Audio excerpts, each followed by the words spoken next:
pleasure and privilege and honor to introduce you to Robert right now. Thank you very much. Thank you. Good morning, everybody. So today's topic for the day is games everywhere. I'm excited by the prospect, but let me tell you, I'm a little bit of a skeptic because I don't think we necessarily need games everywhere. For instance, I don't think we need games here. The potty putter isn't a game that I personally need to have. So sometimes this concept of games everywhere can get stretched a little too far. Whenever I start thinking about this idea of games permeating our lives, I always like to look back at the writing of Marshall McLuhan, the famous Canadian media theorist, who had many interesting things to say about all types of media, but he also wrote about games. And what he said about games that I find most relevant for us today is that games reveal a great deal about us. The games that people play reveal a great deal about them. And of course, he would always make the analogy back to ancient Greece and so on, and talk about how games were evocative of some spirit of the culture. I learned this lesson myself about 15 years ago when I was working at Sony Pictures. Sony owns the largest game show library in the world, and I was responsible for putting those games on the internet. And when we launched Jeopardy online, it was incredibly popular. It was a super popular game. People loved it. It's one of the most popular game show brands in the world. And so that was very, very successful as a single-player game. But when we introduced the multiplayer version here, we learned something very interesting. People who were good at the single-player version, or people who thought they were good at the single-player version, when they played the multiplayer version, they discovered there were people who were much smarter than them. And so people didn't like it. In fact, I learned a great lesson here, which is games that make most of your audience feel stupid are bad game designs. So that was an interesting lesson to learn. You get this sort of emergent lesson that comes from game design from time to time. But at the same time, the flip side of the coin was Wheel of Fortune.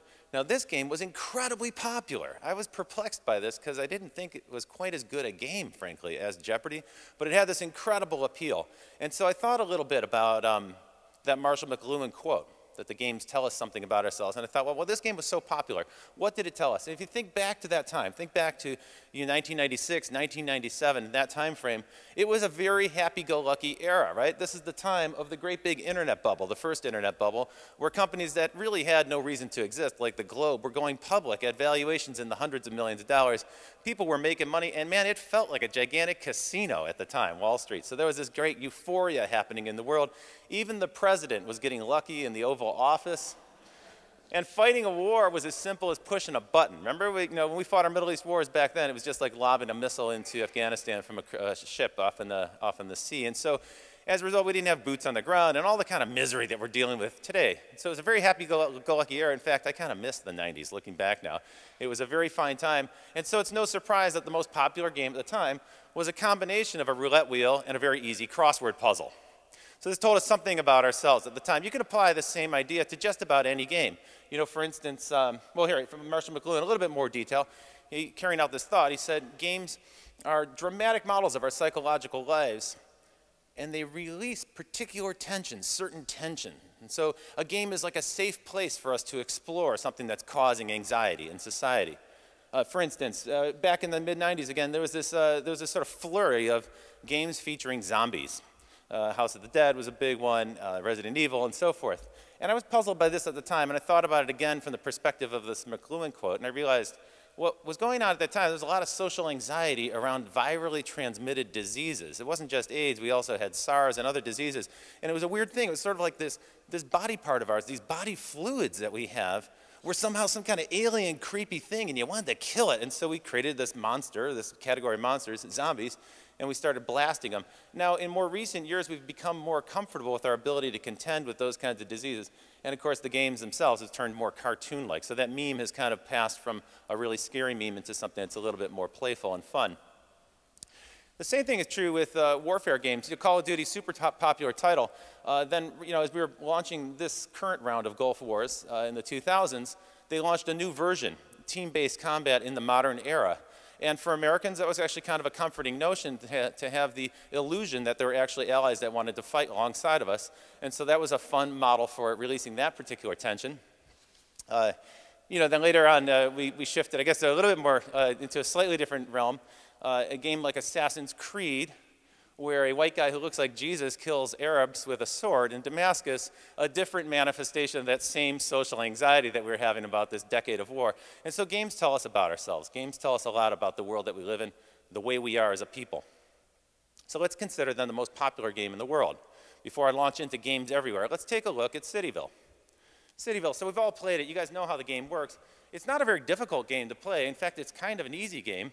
The goal is to become the mayor of the town and improve the town, and you can decorate the town and so forth, to use it as a form of self-expression. So I created a game recently. I went back to look at this game one more time from that lens of the Marshall McLuhan quote, what is this game telling us about society? So I created my own town called Moronic Inferno.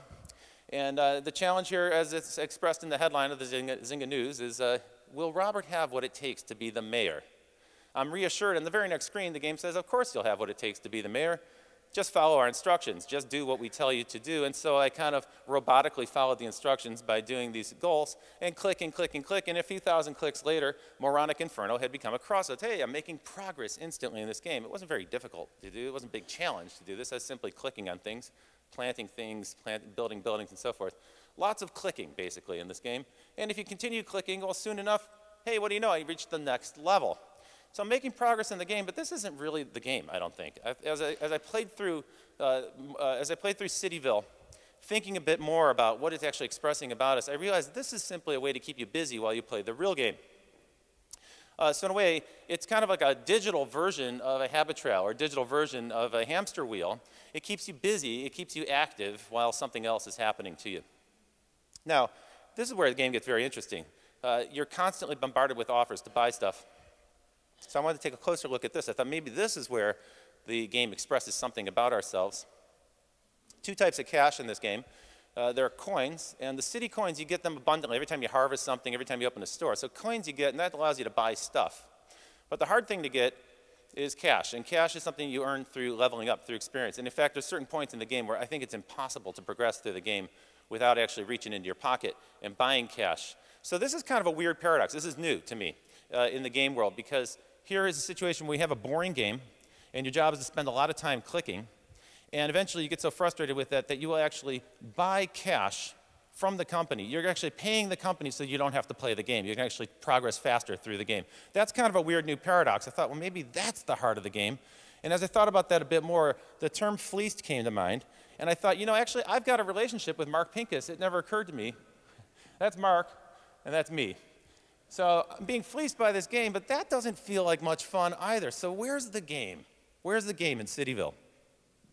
I realized it's here. We call them social games for a reason. It's this concept of gifting. It's this concept of giving stuff to each other and inviting people into the game. And this actually occurs with maddening frequency in all of Zynga's games. Here are the gifts. There are many, many types of gifts that you can buy. But remember, every time you give a gift is a form of obligation. Right? If you really think about a gift that you give to somebody, you give them a gift and there's an understanding that there's going to be some sort of reciprocity. You're going to build a relationship with them and they're now bound to you in some fashion. That's true. That's been true throughout humanity. It also works in social games. And so you get many, many ways to invite people into your game. You can spam your friends who are playing Farmville, move them over. They do this very effectively. You can invite them to actually open up a franchise in your town. You can spam your wall and you can spam your friends in the game. In fact, it's actually quite tricky the way these things pop up. Many times you're tempted almost by accident to spam everybody on Facebook that you're connected to tell them about your progress in the game, so you can accidentally spam people. And then you hit a limit. You hit a limit in your progress, your progress towards more experience points. You hit a limit because you have to have more people come into your game world, and so you need to actually invite people and you have to recruit people into the game. And so you extend these invitations to people, and very quickly you start to see tons and tons of these social obligations in the form of gifts, in the form of invitations, reciprocal sharing, people giving you things, people asking you for things, and so forth. And so really this is the game. This is the strategy component. There's no strategy in figuring out how to build your city. That's moronically simple. But this part, gee, how often can I spam my friends and how often can I lean on them before they unfriend me? That requires a great deal of social intelligence. That's the strategy part of the game. So I thought, well, that's kind of a cool new idea, this concept of social obligation. But in fact, that's also the social stress that this game represents. That's actually, when we think about that Marshall McLuhan quote that I started with, this idea that games express something about our culture, they release a particular tension, Here we have this gigantic world of social obligation that's been created. And think about it, folks, there's 300 million people playing these games. So you've got hundreds of millions of intertwined social obligations at a time when the world's exploding with debt, when we're struggling with a debt burden. This is the symbolic stress that's being worked off. Zynga has created this gigantic debt bubble for us, this gigantic, huge bubble of social obligation that is a symbol for the gigantic debt that our country and most of us individually face. Another way to think about Zynga as a company is to use this picture as a metaphor. So that's a shark, but notice the little creature next to the shark. That's a remora. A remora is a creature, it's not a parasite. A remora is a creature that lives in a symbiotic relationship with a larger animal, in this case a predator like a shark. It lives off of it, and it eats the waste products. It eats the leftover food, and it eats the waste from that animal. In a way, that's kind of the relationship Zynga has with Facebook. It's entirely dependent on Facebook. It was just released yesterday, it's just revealed yesterday in the updated S1 file that Facebook actually has veto power over the new games that they want to launch on other social networks. So really, they're captive. Zynga is captive to Facebook. So they live in this kind of tightly bound relationship. And what they've done is taken this gigantic web of social relationships that Facebook has created, and they've started to mine that web. And in a way, they're kind of creating a new type of securitized debt instrument, but instead of it being a financial debt, it's a social debt that they've generated. So that's why some analysts call this not social software, but sociopathic software. Because a sociopath feels no empathy. And here you have a company that has hundreds of millions of people building obligations to each other, but that company actually has no reciprocal obligation to any of those people. That's a sociopath. By the way, bringing me to the topic of today's speech, I think the concept of gamification sucks. I've heard it a lot. It's kind of an overheated meme. It's getting a lot of hype. And I'm puzzled by this because everything I've seen suggests that they aren't really games. These gamification concepts are kind of stripped down games. So I want to spend a minute on that because when we talk about games everywhere, you're going to hear about this all day today. I want us to really get a clear understanding of what's being discussed when we talk about gamification. It's an ugly, ugly word. It's actually an ugly concept. True game developers, people who are really committed to making games, they kind of hate it. They recoil from this concept. Here's Kevin Slavin, formerly from Area Code. And he says, we don't do gamification. What we make is games. And we're going to be making games long after that word is long gone. And I agree. I think that's a sentiment that's widely shared by game developers. They don't like the idea. They bristle at the notion. There's something inherently wrong. It feels like we're somehow taking advantage or stripping something out of games. So the question on my mind then was, who invented this hype balloon? Who invented the idea? And who's behind pumping up all the hot air in this concept? And there's really two groups that are pushing the gamification meme. There are realists and idealists. The realists, these guys are clear. They see numbers like this. Social media marketing spending, it's growing like crazy, and it's projected that about 1/3 of social media marketing spending will be spent on gamification. And so as a result, no question about it, dozens of companies have rushed into the void. They've raised tens of millions of dollars of venture capital because they're out there offering social gaming platforms or gamification platforms. But really, as many people, Margaret Robinson among them, have noted, these are really pointification programs. They're not games, they're about points, they're about loyalty programs, they're about earning badges. Here, for instance, one of the leading companies, Bunchball, this is their dashboard for authoring. And as you can see on the left side here, these are what they call challenges. So a challenge, in the game world, a challenge is something, it's an obstacle you face as you're making progress through the game. But in the gamification world, a challenge is buy something, buy 3 DVDs. Or add something to the content, market it to your friend or something. So gamification is taking game principles and applying them to marketing goals. Bunchball is very clear about this. If you read their corporate literature, they'll say gamification is a strategy for influencing behavior. Okay, fair enough. I get that, right? That's what marketing is all about.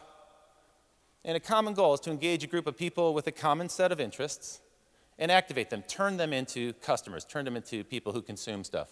Now, that is not a game. That's a marketing thing. That's not what game developers do.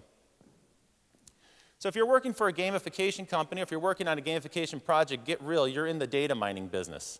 That's really what this is about, and that's what all this metrics-driven design is about.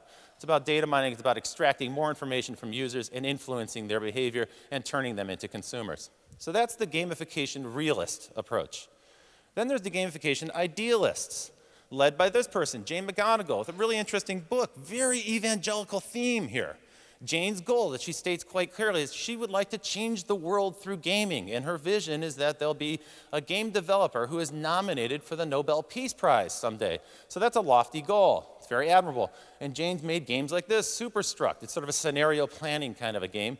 And Evoke, which is another game to help people figure out strategies for changing the world. And these are meant to teach people and make them aware, equip them with skill sets, get them engaged in dialogue and scenario planning and envisioning the world of the future.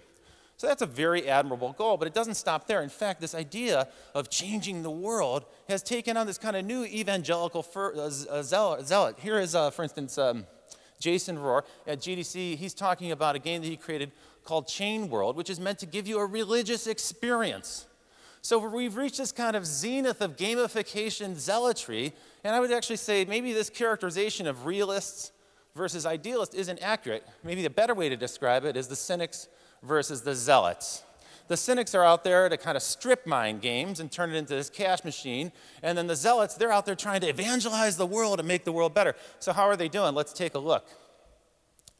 If you make a grid, and on the upward vertical axis, you're going to measure from meaningless activity to meaningful impact. And then on the right side, you're going to measure reach, from tiny reach to massive numbers of people. Well, unfortunately, the gamification idealists, their games tend to be high on meaning, but they don't reach very many people. Evoke is the game that's reached about 18,000 people. It was up for a period of time. Now, it had massive institutional support behind it, so it's sort of puzzling to me that it could only reach 18,000 people. And these days, a social game that has some substance to it reaches millions fairly quickly. So these games just don't seem to scale, these idealistic games. And then, of course, on the other end of the scale, you've got games like Farmville that reach tens of millions, sometimes 100 million players. So they have massive reach with very little meaning. In fact, I'd argue that Farmville, when they did their appeal to raise charitable funds for the Haitian earthquake relief effort, they raised about $1 million very, very quickly. I argue they've actually had more real-world impact through initiatives like that than all of these idealistic games that are meant to go out and change the world. Now, somewhere there's a sweet spot that's going to combine meaningful gameplay with massive reach.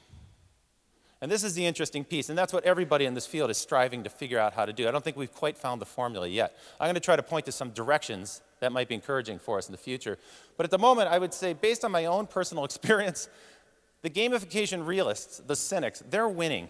I went and looked at how many of these frequent flyer cards and loyalty program cards do I have. So I pulled them all out of a drawer and I took a picture of them. I realized I have about 60 of these programs, various things, the grocery store, the drugstore, hotels, airlines, and so forth. And so gamification is kind of permeating our lives. There's no question about it. It's a real thing and it's happening. I just saw this the other day. I took a picture with my phone. I was in the gas station, and as I was filling my car, I noticed that they now have point doubling programs where your local gas station, if you take the receipt to your grocery store and you're a member of both loyalty programs, you get double points. So this kind of idea of pointification of life, it's really here. It's not some theoretical construct. This is actually already here. It's already present. This is a picture of B.F. Skinner, a Harvard psychologist, a behavioral psychologist who spent a great deal of time with pigeons in the 1940s. Now, you may be familiar with the concept of the Skinner box. I'm going to take a second to explain it because I think it's fundamentally important to these pointification programs. One of the principles of Skinner's research is that you can condition animals to respond to stimulus, to respond to various stimuli, and you could give them a program of rewards and sometimes punishments to motivate that behavior, and you could actually train them to do things. And so the Skinner box, the classic Skinner box, you put a pigeon in a box and you blink lights at it, and if the pigeon pecks, and after the correct sequence, it gets a treat. It gets a reward, which is a little piece of birdseed that would come out. And so quickly, he found that you could program birds to respond to certain stimulus. In fact, in World War II, he started to develop a program whereby they could use the acute eyesight of birds to help steer missiles and bombs. And so he tried to create this program using this idea of the Skinner box, where you could condition pigeons to steer bombs by clicking on patterns that were resembled Japanese warships, and so they could actually steer the bomb. It was like the beginning of the smart bomb. Was developed by a cognitive psychologist at Harvard in the 1940s. The idea was considered to be a crackpot scheme, and it was abandoned, although he proved that it was actually theoretically possible to do. He didn't just experiment with pigeons, he also worked with rats. And if you look at this diagram, this shows you how the Skinner box works. You have lights, signal lights, and so that's the stimulus. And then the lever is what the mouse would tap to get the reward. But notice they also added the negative incentive of an electric grid on the floor. So that's if you tap at the wrong time, they would zap you a little bit, and they could actually discover new kinds of ways to motivate behaviors. To me, this is what these pointification and loyalty programs are actually about. By the way, Skinner did develop a Skinner box for human beings, and I'm told this is a picture of his daughter inside of it. I don't think this would be permissible in today's culture at the academic world. So sometimes when we think about gamification or the idea of games emerging everywhere, it causes us to kind of get a little ill, because we think, oh God, we're going to take something like Foursquare, these gigantic badge programs, location-based badge programs, and combine it with the crappy game mechanics that are used in a game like CityVille, and we're going to get this awful thing. I actually think it's probably more likely, in the world of the realists, it's probably more likely that we're going to find something like this. You're going to take Foursquare plus Groupon, these group coupons, or group buying incentive programs, plus the game mechanics in games that are produced by companies like Zynga, and you're going to create something like a giant habit trail. A giant habit trail, in other words, turn the whole world into a kind of a chipmunk wheel. So here you have it, the hamster wheel, the classic hamster wheel. In the world of the habit trail, the hamster wheel is turned into a luxury condo, and this whole kind of game world for the hamsters to run around in. And so I think someday soon, if the gamification realists have their way, we're going to turn the world into this kind of like human size, human scale habit trail where we're all running around. But in fact, you don't really need the giant apparatus to run around in, because what the point programs do is they put the hamster wheel in your head. And they get you to internalize this notion. This is the whole principle of metric-driven game design, is to get people very highly attuned to points, to external stimulus that tells you how you're doing, how you're progressing through it. And as we get conditioned to that, it starts to habituate us to new behaviors and create further incentive for us to go further along, get to new levels, make new progress, and so forth. And so this is a form of Skinner box. This is a kind of social conditioning that is done through games, or through these types of games. By the way, it's not theory, it's already here. So in San Francisco, this company TaskRabbit has launched, and you can get mundane tasks done by other people who have time on their hands by giving them a reward. So here, for instance, go pick up my groceries, I'll give you $25. Wait in line at the Department of Motor Vehicles for me for 30 bucks. That's actually a deal that I would do. It's the only government organization known to make a grown man cry. So actually, it would probably be worthwhile to have somebody else wait for you at the DMV.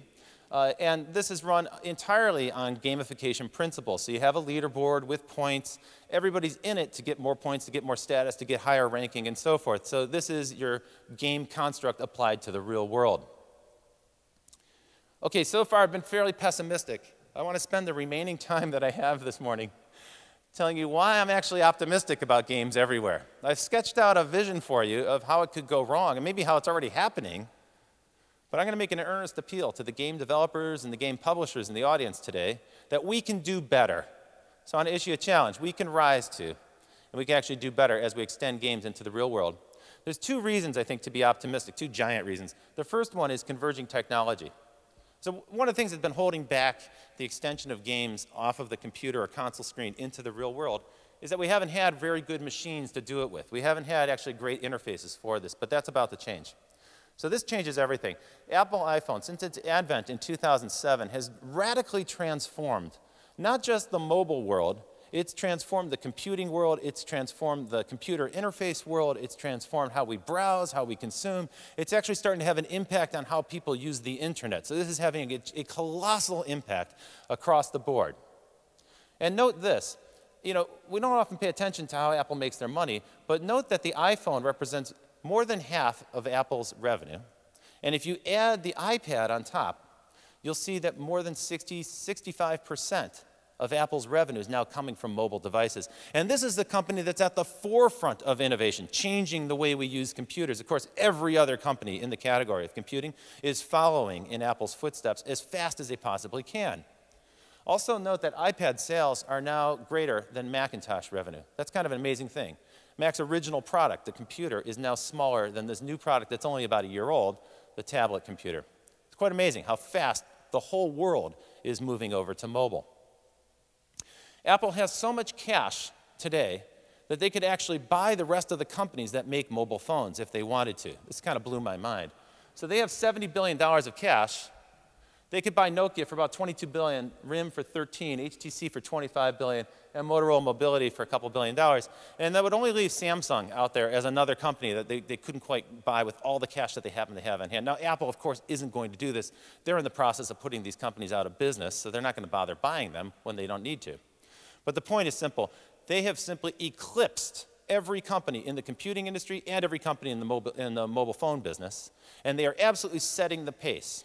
So mobile technologies now drive user interface, and they drive user experience, and they drive interaction. This is a gigantic shift. John Carmack, legendary game programmer, said this: it's unquestionable that within a very short time, our cell phones are going to be more powerful than the current generation of consoles. And of course, there'll be a new generation of consoles, but the point he's trying to make isn't that there's some kind of like arms race between consoles and cell phones. The point he's making is, look how fast these phones have transformed. Look how fast they've gotten smart. You know, the first iPad and the second iPad were only about 8 months apart.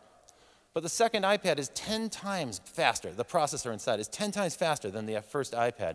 That's rapid improvement. That's super fast improvement. The next one that comes out, iPad 3, rumored to come out this fall or next winter, that's going to be even faster. It's going to have an even better screen. So the cycle of innovation has really collapsed. It's happening very, very quickly in mobile phones. A lot of people at this conference are going to talk to you about mobile meets social, and that's certainly an important theme. You'll hear all about it. I'm not going to dwell on that today, but I do want to offer this nuance. When you come to mobile, it's a very fragmented space. In the mobile games business, I've been involved in the games business for about 20 years and in the mobile business for about 10 years. And the mobile game business has always suffered from a certain amount of fragmentation. Porting's always been kind of the bane of the game publisher or the game developer, making your game run right on multiple phones. One of the reasons why we haven't had so much progress in all of these cool technologies, like location-based apps, geocaching, mobile tagging, augmented reality, and so forth, is that it's very cumbersome to try to get them to work together. And so they're kind of silos. They're isolated right now. And those groups haven't really played that well together. Well, what's going to happen now is a new software layer is coming that's going to start to unite mobile plus local plus social. And I think this is really worth paying attention to. If you're a game developer, certainly if you're in social games or in mobile games, you're already aware of this theme. But when we talk about mobile and social, it's important to include the local piece, because that's where the couponing comes in, that's where geocaching comes in, that's where pairing up with friends and playing a game together comes in. And that's all going to be very, very important as drivers for this game behavior. So we have all kinds of cool new technologies that are out there right now with the super generation of smartphones that we're using right now. Gold Run lets you make a kind of scavenger hunt through a city. Metile lets you create these digital overlays on top of cities so you can see an invisible layer of data that surrounds all the buildings, and you can actually see that made visible on your phone. You can see overlays like that to tell you about the world that you're in. And these things are starting to pop up on phones, and they're quite good. I'd say the current generation is a big improvement over what we had just a few years ago. I've been including this at the Game Developer Conference when I managed their mobile game conference. Since 2001 and 2002, we had people coming in talking about augmented reality and social on games, on mobile phones and so forth. But at those times, it was very difficult, even for game developers, to try to get this stuff to work because the interfaces weren't so great. Now here's a new thing that's coming, History Pin. This is kind of a cool idea, another concept of a visual overlay where you can sort of see the past overlaid on top of the present, so you can see what was there before. That's a cool idea, and again, this isn't science fiction. This is actually happening now. There are quite a few companies that are developing this type of technology, and they are crowdsourced, so they invite people to upload photos and tag places and so on.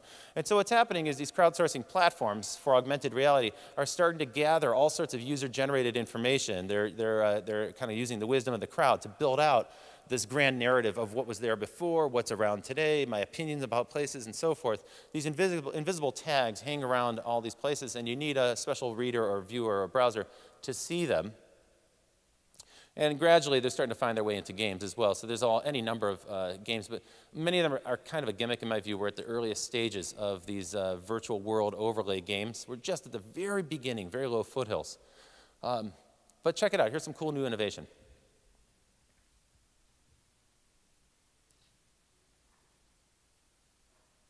Can you hear it? Okay, so what he's talking about, it's very weird audio. It's a handheld thing.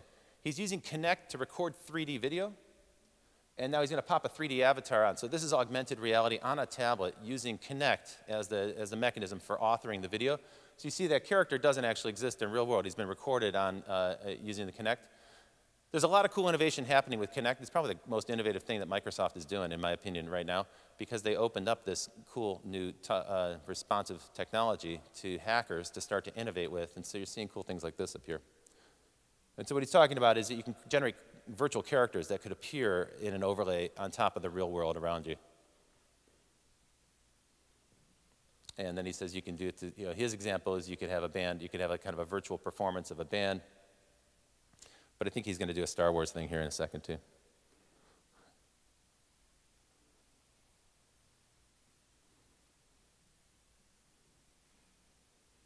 Yeah, so there you go. So it's kind of a cool idea. I mean, this is just obviously a very simple hack here to demonstrate the capability. But it's a cool idea to create characters that are there to talk to you that don't exist in the real world, and you can only see them. And so your phone will start to turn into this kind of like magic viewing lens that lets you see a version of reality that isn't available to other people. But let's be clear about this. There's a lot of friction points. And this has been the bane of the mobile game developer's existence, right? It's difficult to purchase a game. It's difficult to browse and find games. Discovery is a challenge. Gifting is a challenge. If you want to give something to somebody else, if you want to share points or share a level or give someone a gift, that's a challenge. Any kind of digital object exchange from one phone to another is a tremendous amount of friction. It's hard to do. QR codes, barcodes, these are cool technologies, but frankly, they're cumbersome. You need a special reader. They're not compatible, so you need different readers for different barcodes. That's actually prevented this industry from really taking off. Player matching and multiplayer invitation for mobile games has always been tremendously cumbersome, and I haven't seen it improve significantly since we launched multiplayer games in the US in 2002. And so these are the friction points, and I think they've been holding back the combination of social games and local technologies, local apps, location apps, and mobile technologies. There's been a little bit of friction in the works. But I see this changing now. The reason I see it changing is that there's a new technology coming. It's out now. It's starting this year. And it's one ring that will bind all of these important things. Identity, your personal identity information. Purchase, the ability for you to make a secure transaction using your mobile phone. Access, in the form of like a key card, or replacing a car key, for instance. Pairing, the ability to, with one touch, pair a device with another device, and sharing, the ability with one touch to send a file from one device to another device. And of course, you know where I'm going with this. The technology I'm referring to is NFC, which is near-field communication, secure microtransactions over 4-centimeter space. And the way it works is you bump your phone to a terminal, or you bump your phone to another phone, and it instantly pairs, and you can make a secure transaction. Now, this is coming. This is not theory. Every major company in the industry is committed to this. So you have all the major phone manufacturers, including Apple, on board. You have Google, with Google Wallet. They recently announced a partnership with MasterCard. eBay and PayPal have announced that they're going to have an NFC initiative, and they just bought Zong, which is a mobile payment company, to make that possible. Every major handset manufacturer, every major mobile carrier, MasterCard, Visa, and American Express are all on board. And so when you have more than 100 companies committed to introducing a new technology in mobile phones, I think it's safe to say it's going to happen. The first NFC-enabled phones are actually on the market. The Nexus S here in the US and a couple of Samsung phones in Korea already have it. But as you can see from this chart, the projections are that half of the smartphones sold by 2015 will be NFC-enabled. Now, the reason all those financial companies are getting into this is that they see this as a great way to extend credit to people who don't have credit cards. And so in certain parts of the world, credit cards never really took off, and you have very few people who have access to credit. And so the mobile phone, they view this as kind of like every man's credit card. Another way to look at it, 10 years ago, I invited Nokia to come to the Game Developer Conference and give a talk, and they said we did a survey of the things people take with them when they leave their house. And the things people take with them when they leave their house, the number one thing is keys, so they can get back in. The number two thing is their wallet, and the number three thing is their mobile phone. And Nokia said, you know, we'd like to move the mobile phone up to number one. And NFC is a more than decade-long effort to make that happen. And so here are some examples of the terminals that will allow you to do that. But it's very important to recognize that mobile payments actually do happen today. Mobile transactions are occurring today. And more than half, about 60% of what's purchased on a mobile phone today is digital media of some sort. And most of that, folks, is games. So while all these financial institutions and mobile carriers and phone companies are focused on transactions because they think people are going to do real-world transactions, and in fact, maybe someday they will. Maybe this will become something like a credit card replacement. What they need to understand is that the companies that today are the leaders in manufacturing the goods that people actually spend money with on their phones are game developers. You guys are at the forefront of driving consumer adoption of this new technology. And so in my view, MasterCard, Visa, American Express, and all of these financial companies, they ought to be your biggest sponsors when you want to gamify the world. They should be there. They should give you the support. It will certainly be, the capability will certainly be in the phone. Let me give you an example of how this might work, just to give you a game-based example. So other speakers, Jesse Schell, Volker Hirsch, have mentioned that the Ford Fusion has, this electric car from the Ford, has a little kind of game. It's sort of like a Tamagotchi built into your dashboard. It's not a very good game. It's this plant. I did a circle around it. It's this plant. And so if you drive the right way, if you drive in an efficient way, the plant gets healthier. If you drive in an environmentally unfriendly way, your plant will get unhealthier. It's a very simple feedback mechanism, but it works like a game. If you've ridden around in a Prius, you've seen that they have a very engineering-style dashboard that shows you all these moving parts, and it gives you a very complicated readout. I can't believe these guys haven't figured out how to work with game developers to create actually a fun game that people would care about, because honestly, a little character in your car, frankly, a character that you could customize, personalize, would actually be kind of a fun thing to have in your car, and it would teach you how to drive the car in the right way, because electric cars and hybrid cars require a different approach to driving. Well, with NFC, what you'd be able to do is bring your mobile phone in and tap that dashboard output, and then it would customize that to you personally. And so if you have a car in a household that's shared by many people, each person in the household could kind of customize the game in the dashboard to them. And of course, that would create a nice little local competitive dynamic in your household to see who's the best driver in the house. So a very simple example of a way that we can improve something that's already built into automobiles. So this NFC technology is going to be embedded in lots and lots of mobile devices and lots of mobile phones in the future. And I think it presents a great big opportunity, but I also think that the industry that's foisting this technology on consumers needs to understand that the people who are driving consumer adoption are game developers. So I see a great opportunity then in the new technology that's coming. But the last thing I want to talk to you about today, I want to spend the remaining time talking about something that I think has been missing. This relentless focus on gamification or pointification or badgification of the world is a very literalist approach to games. And I think it's missing the fun factor. Now, I've made some scathing comments about some of the games today, and I have scathing opinions about other games that I've seen that aren't very much fun to play. Like, they forgot that. Games are meant to be fun. They're not meant to be productive. If they're obviously productive, they're not really games, are they? They don't feel like games to consumers. And so I want to make an appeal to game developers to re-inject a little mythology. Let's go recapture the mythology that game developers are so good at creating on consoles. And let's start to bring that into the real world as well.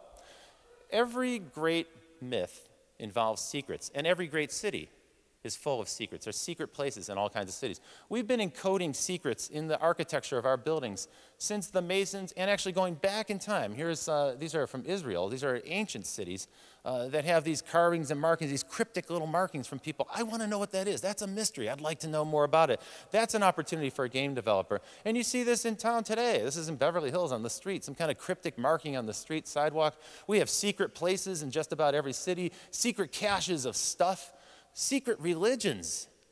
Secret religions. Have you guys heard about Saint Death, Santa Muerta? This is a new secret religion that's kind of permeating. It comes through Latino culture in the United States, but it's permeating Southern California and other parts of California. I'd like to know more about this subculture. A game would be a great way for me to peer into that and find out more about it. What is this thing? We have these secret objects that are around us in plain sight, but nobody knows what they are. You see them in broad daylight. What the heck is that? So the world's full of secrets, and I want the game developers to start to take advantage of that and help me understand what these secrets are. Build a little mythology around the secrets. And so here's a great example of somebody started doing it. This is a game. You can see there's a QR code built into this display in a comic book shop in Los Angeles on Sunset Boulevard. And that's the beginning of a game. You hardly would notice the thing. You actually kind of have to look for it when you get into the store. So that's game-like. And then you find it, you click on it, and it gives you the instructions, and it becomes kind of an Easter egg hunt as you go around town. A cool idea. And there's a little mythology, a little story written around that. So that's fun. It's like a game layer over the city. The second concept I think we need to have is transgression. Remember, every great mythology, every great story in human mythology is about breaking glass, right? Prometheus stole fire from the gods, and he got punished for it. He did a bad thing. He went someplace he wasn't supposed to go. Now, the most vibrant form of art right now in the world is street art. And street art, by its very nature, is transgressive. It's an insult. It's a mashup. You're taking over somebody else's public space to make your mark. I think that's a cool idea. And I think there's a way that game developers could take advantage of this, because there's real power in transgression. For instance, there's one of the street artists that I like a lot is named Invader, based on Space Invader, of course, and he puts these little Space Invader tiles up all over the world. And by the way, he gets busted all the time. He gets arrested all the time, going around in the middle of the night, crawling around on buildings with a bucket of tile and some grout and mortar, and he's putting these little tiles, Space Invaders up. He lives in Paris, at least I believe he lives in Paris. I don't know the guy. But his work has showed up everywhere, here in Spain, here in Bombay, here in Los Angeles, but it's everywhere, Latin America. He's been all over the place, and so if you keep your eyes open as you go through a place like San Francisco or Beverly Hills, you'll see these little tile creatures, these little tile Space Invaders. I think that would be an amazing way to get people into a game. It's sort of like a little code, right, where you wink to the audience, the people who are on the inside who understand the game, and say, hey, it's over here. That's one aspect of it. Here's another one. Artist named G. Lee, who lived in New York, great guy. A very transgressive concept. He got tired of all the subway ads in New York, and he decided he wanted to reclaim public space for people and take it away from commercial interests. So he created these bubble stickers. They were just blank stickers that looked like that, crack and peel stickers, and you could stick them on top of a subway poster. And so he went around the subways and just put the blank ones up. And then he would come back the next day and take photographs of what people had written. And so this is a cool idea, right? It's kind of a conversation with the audience. But what it lets people do is reclaim that public space for themselves, reassert themselves in that public space. And someone somewhere is going to develop a game platform that allows people to kind of create their own virtual Post-it notes like this and express their opinions. There's a company in New York called Sticky Bits that's actually doing something like this. Sticky Bits allows you to jack other people's QR codes and jack other people's barcodes and create your own reality on top of that. I think that's power. That's power for a game developer. You know, let me go back on that note. You know, one of the things I noticed about these gamification companies and the companies that are developing social games for advertising is that you're entirely too nice to advertisers, and your games are entirely too nice. You know, games are a little bit bad. Game culture is a little bit bad. Arcade culture is a little bit bad. And that's a good thing. That's the appeal. That's the lure. That's what draws people in. That's what makes it real. When I was at MTV, not the current MTV, the kind of bloated corporate MTV that you have, but back in the day, in the late 1980s, the early 90s, MTV was transgressive as well. And advertisers used to come to us because they wanted to reach our audience, and they would bring us campaigns that we just didn't think would work. And we'd reject the advertising campaign. We'd say, no, we're not going to run this on MTV because it doesn't fit. It's cheesy. It doesn't look right. So we would reject their advertising, and instead we'd say, you know what we'll do? We'll do your ads for you. And so I started reproducing or editing or shooting commercials for advertisers that wanted to air on MTV so that we can make stuff that actually fit that environment. And I think some of the game developers that are dealing with marketers today, you need to have a little bit of that cockiness. You need to have a little bit of that attitude that says, you know what, no, we're not going to let you co-opt our game and nicify it. We're going to be a little transgressive because that's what's real to our audience. And that's the experience they're coming to us for. And if you want to be a part of that experience, you're going to have to adapt your message to support our audience. Modern mythology. Every culture is based on mythology. Every culture has a story that it tells about itself. That's how we make meaning of our cultures. Now, we live in a scientific era, or so we tell ourselves. We live in a metric-driven era, or so we tell ourselves. We think human beings are eminently rational creatures, driven by economic impulse, or so we tell ourselves. I think we're kidding ourselves. Human beings are driven by urges, primordial urges that we scarcely understand. Now, Carl Jung said that actually a human being's psychology is formed of many different personae, many different parts. And the project of being an adult is to integrate them into a unified self. If you do that correctly, you become a mature adult. If you don't, you become split. And that's where psychosis comes from. That's where all these psychological diseases come from. And mythology is a way for us to experience those different personae. And so the early psychologists spent a great deal of time thinking about mythology because mythology is an early form of psychology. It's a narrative that helps us make meaning in life. And I think game developers need to return to this. This is always part of game lore. Mythology. But I think we've drifted away from that with this focus on pointification. So games could learn a lot from studying what mythology does. It's always been a part of us. You know, we think of the Victorians as eminently reasonable people, driven by this newfound era of science and discovery and so forth. But the Victorians had a rich folklore, full of fairies and elves and brownies, crazy things like ghosts and spiritualism, very, very popular in the Victorian era. So we have this idea that Victorians were kind of like our scientific ancestors or predecessors, but that's a projection from today's reality back in time. In fact, they were driven by all sorts of mythology that was current at that time. It was very humanistic. When the mythological creatures turn into monsters, it's because there's a split inside of us. It's one of our personae that we haven't integrated, and it becomes alien to us. And we start to see it as something other than us, something creepy that's scary to us. In fact, that's how we treat fantasy fiction today, right? We treat fantasy and science fiction as something that needs to be isolated, sequestered, and sent off. Even in a bookstore, we put it in its own special section. Why is it over there? Why is it sequestered off?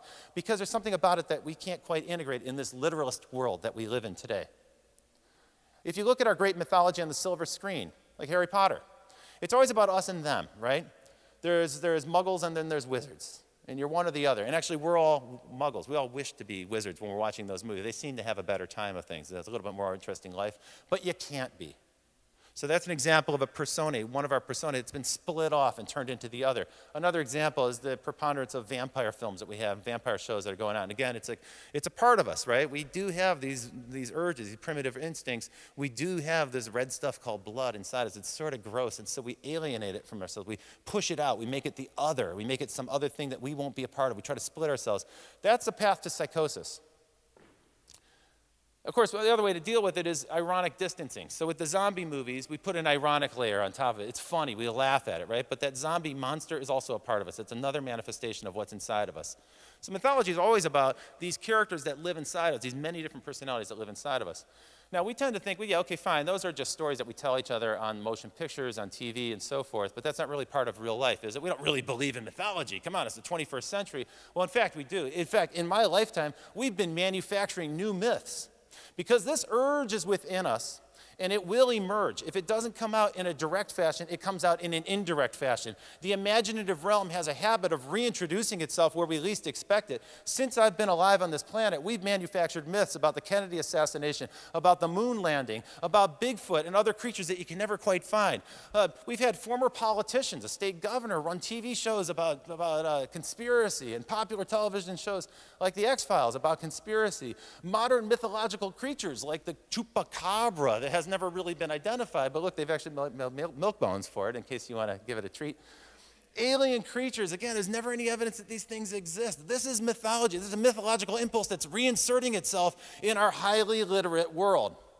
Here, the 9/11 cover-up. There's an enormous amount of this stuff on the internet. The internet is the greatest meme machine, and it's like a photocopier for memes of mythology, this modern-day mythology that comes out sideways from the irrational part of our brain. Bilderberg group, this idea that all the science that demonstrates there actually is climate change. There's a group that doesn't believe it's true, and they're out there telling you it's not true. There's a group that's actually a group of highly empowered West Side moms in Los Angeles who are against vaccines and all the scientific evidence to support them. And then, of course, this craziness over birth certificates. So this idea of mythology as something from the past, it's something that isn't part of us today, that's not true. We have a habit of generating mythology, or mythology is a habit of finding us. It'll find its way to us. If you're a game developer, there's real power in the myths. And remember, the most powerful stories, the ones that affect us most profoundly, are not the ones that tell us, oh, the monster, the creature, that's out there, that's something else, that's not a part of you. No, in fact, the most powerful stories are the ones that say the monster's within you, like the Blair Witch Project, like The Ring. These are scary to us because they seem so real. These creatures are so real. These people seem like people that we know. That's much scarier than some big bad warlord that's out there. That's fantasy. Find that power, tap that power to find the monsters within us. That's something game developers can do, and if you can find a way to manifest that in the world around us, you're going to have a hit game. I guarantee that. One more piece, spectacle. Spectacle. I worked on game shows. It's not really the highest and best use of my time. It's not the greatest thing I've achieved in my lifetime, but I learned a lot of lessons working on game shows because they sure appeal to a lot of people. And one of the things people love about game shows is spectacle. The producers of game shows focus a lot on making it visually appealing. And of course, if you're developing games for consoles, you do as well. One of the problems that's vexed us in the mobile game business for so long is that this little tiny screen is a very difficult thing to create a visually compelling spectacle. That's why I'm very interested in 3D projection mapping. Now, this lies far afield from the game world, so perhaps you haven't followed it. But in the last few years, there have been tremendous advances in 3D projection mapping. Unfortunately, I don't have a video to show you, and it's really, you got to see this stuff live. How many people have seen what I'm talking about, 3D projection mapping? It's unbelievable, isn't it? You stand there mesmerized because you can see with just lights, just projections, they can transform a building. So this building, these objects appear to be moving in and out of a building, but in fact, the building's not moving at all. It's just light. But the illusion is so powerful, you really believe it's happening. Here you can see these giant hands emerge and they kind of push this building back. It looks as if they're moving it in. Here a building transforms into a face in front of the crowd and then it looks like the whole building shifts away. Now imagine if you have an NFC-enabled phone, you could actually play a game. You could actually pair your phone with a 3D projection map device, the projector, and you can actually play a game that's projected on top of a building. That's visual spectacle at a massive scale. That's visual spectacle that'll capture the imagination of people. The last idea I want to share with you today is the idea of deception. Because, folks, we're in the entertainment business, and half of being in the entertainment business is creating illusion that people crave, that they want to buy into, that they want to project themselves into. And so, and a master illusionist, far better and far more eloquent than I, is about to tell you about this last very important piece, the art of deception. And this, from my view, is the best example of technology augmented reality that I've seen to date. Hi there, Marco Tempest here with a brand new magic trick I've been working on. Now the type of magic I like uses technology to create illusions. And I prepared these 3 iPods to show you what I mean. I'm going to use them to tell you a little bit about my favorite subject, deception.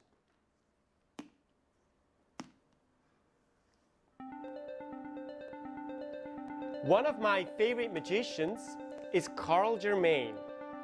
He had this wonderful trick where a rose bush bloomed right in front of your eyes. But it was his production of a butterfly that was the most beautiful. Ladies and gentlemen, the creation of light.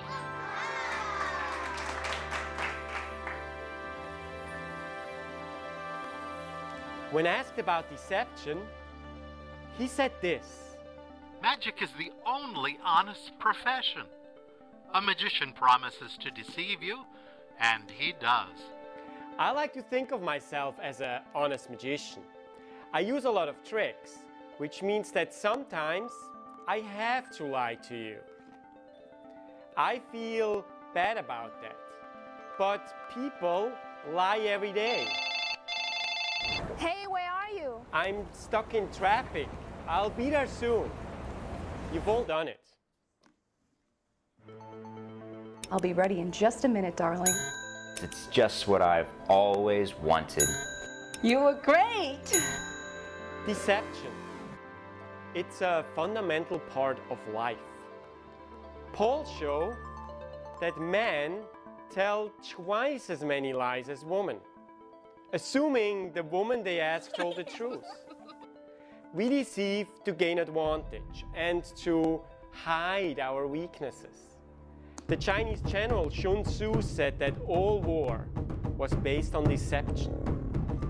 Oscar Wilde said the same thing of romance.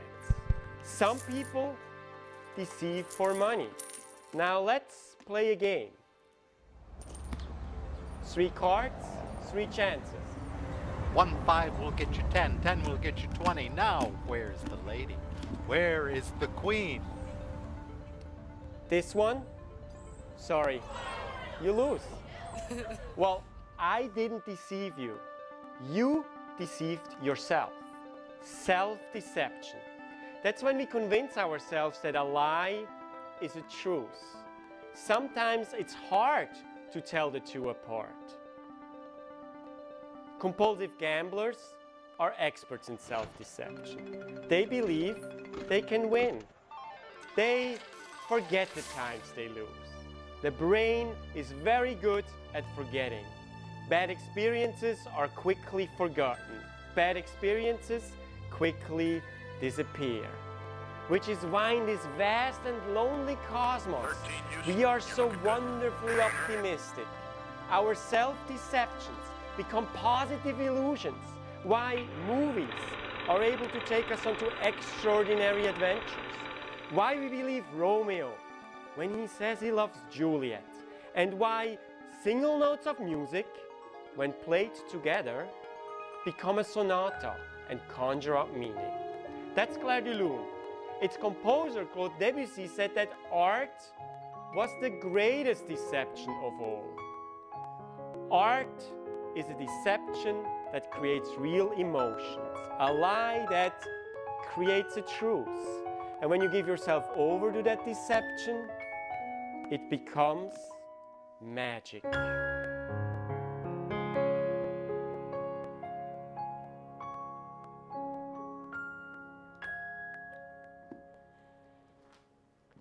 That's it. Thanks for watching. I'll see you around.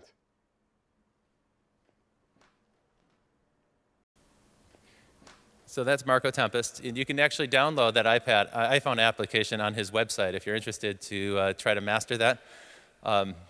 Great, Art of Illusion. In closing, I just want to summarize then to say, folks, look, gamification is a real thing. You may not like it. Many game developers have expressed a deep distaste for the concept. I think that's partly because gamification, as it's currently presented, is a stripped-down form of gaming. And so if you're a game developer, understand that this is coming. Understand that NFC is going to bring it to phones on the hundreds of millions of units. And if you want to change things, it's up to you to go back and reclaim the mythology, reclaim the magic in games. Use the arts of deception, of grand spectacle, the idea of secrets in a city, and transgression, where you're a little bit bad. Go for it and create those kinds of games, and I guarantee you we can fight this gamification meme. Now, don't go anywhere. Please stay put, because in just a few minutes, I'm going to have a panel of experts come up, and we're going to talk about the second half of this topic, which is the psychology of gaming. How do you drive a deep hook into somebody, and what are we doing with those people once we get them in that place? So stick around while we set that up, and we'll be back in just a few minutes. Thank you all very much.